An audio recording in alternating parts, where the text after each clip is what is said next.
Why is illegal immigration not a burning issue? I come from Noida. Greater Noida saw an attack of 15 to 20 people in a proper gated community with crowbars and pickaxes only because a maid of Bangladeshi origin was asked to leave and quit her work. And they decided to retaliate with this. With all the gated community security that they had at their disposal, they could do jack. Nothing was achieved. They destroyed the place and left. Why is asking this question fundamentally politically incorrect?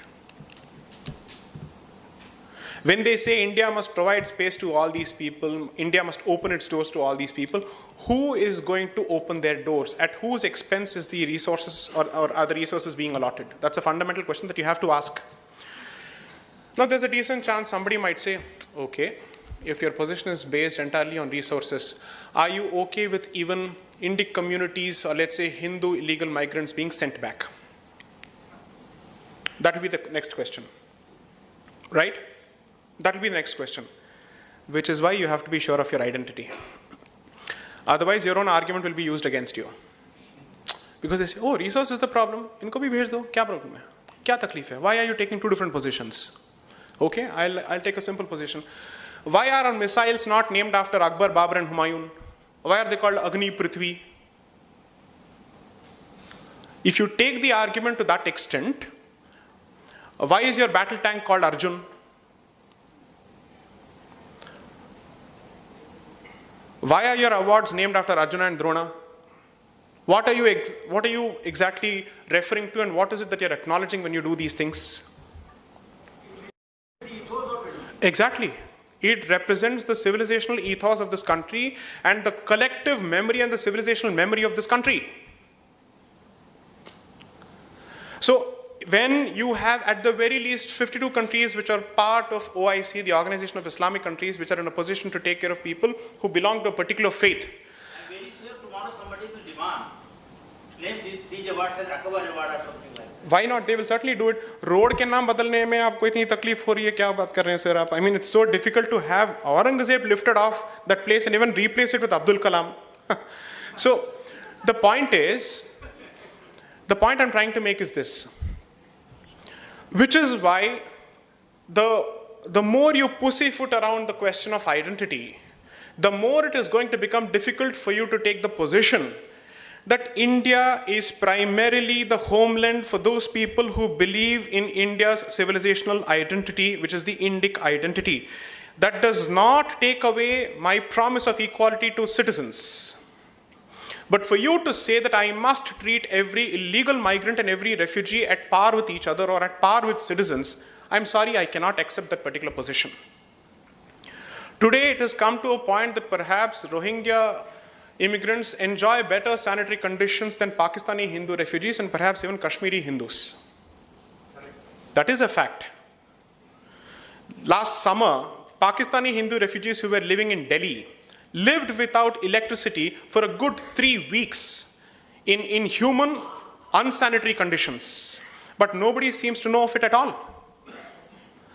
Private initiatives ultimately help them and provide them with some kind of succor, but beyond that, I did not see any state party, any state establishment, any government, any political party, or the cultural organization taking initiative to go and help them.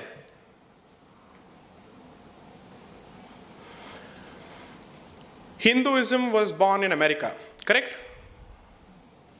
Wrong, no? So the stupidity of that particular assertion is clear. Hinduism is native to India, wrong? Oh, no, you can't say that, please don't agree. You'll find it difficult to survive in your offices and colleges and other places. Don't say it at all. Remain silent.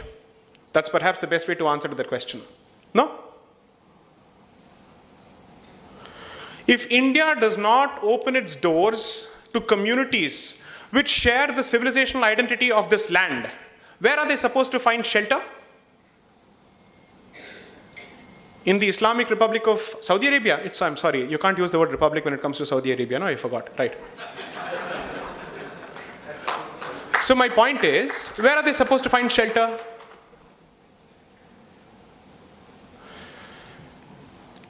The history of this particular issue, now I'll come to the issue. So when Bengal was partitioned, can somebody tell me when? 1905? Lord Curzon, he did it, right? Right, okay. So when he decided to partition Bengal, he decided to do that to create or to sow the seeds for a Muslim-dominated province. And which is why they decided to give East Bengal to these people. Surprisingly, the Dhakeshwari temple after which Dhaka is named is in East Bengal. Anyways, the point is, that is when, in fact, if somebody were to perhaps pay a bit more attention to the seeds of the movement for partition, they did not start in Pakistan, they started elsewhere. The leading intellectuals came from Bengal for partition. The seeds for partition were actually sown in that particular state, which was opposed tooth and nail by Indian nationalists. Oh, but Indian nationalism is toxic masculinity. You can't even mention that. I'm sorry, I forgot. So the point is, Indian whatever, let's call them X, they did this. Okay. So when they decided to do that, effectively, there were elements even at that point of time who said, you're being communal. I'm sorry, this is not the way to communalize this particular issue. It's just a political decision. It has got nothing to do with religion. Anything that has to do with one particular religion has got nothing to do with religion. As simple as that. Remove it from the equation altogether, turn a blind eye and focus like a mountain goat with its head down and without looking at the summit. Keep walking. Okay, that's what you should do. So anyways, this is what happened. When they decided to do this, that invading horde of land-hungry, let's call it barbarians, spilled over into Assam, the then Assam, Greater Assam. And this is recorded in the report of C.S. Mullen in 1931, captured in the judgment of the Supreme Court, and captured in the report of, I think, Lieutenant General S.K. Sinha when he was the governor of Assam. Captured perhaps also in the 175th Law Commission report, which extensively details the history of this particular issue. I'm giving you constitutional, politically correct documents, just in case you don't think I'm using WhatsApp University. Okay. So anyways, so they spill over into that particular place. And what are the areas that they choose to occupy? Rich, fertile Brahmaputra Valley, rich, fertile forest areas, hills. It reminds me of what is happening today. Coastline, hills, forests, these seem to be the primary areas for illegal migrants. It's almost as if like chumbaks attracted to iron, they're going towards resource-rich areas. I'm sure it must be a coincidence. I could be wrong. There is a jaundiced saffron eyes that I always wear, you see, so it's very difficult. So what do? There must be something fundamentally wrong with the DNA. Anyways, the point is, so these people, they enter the place.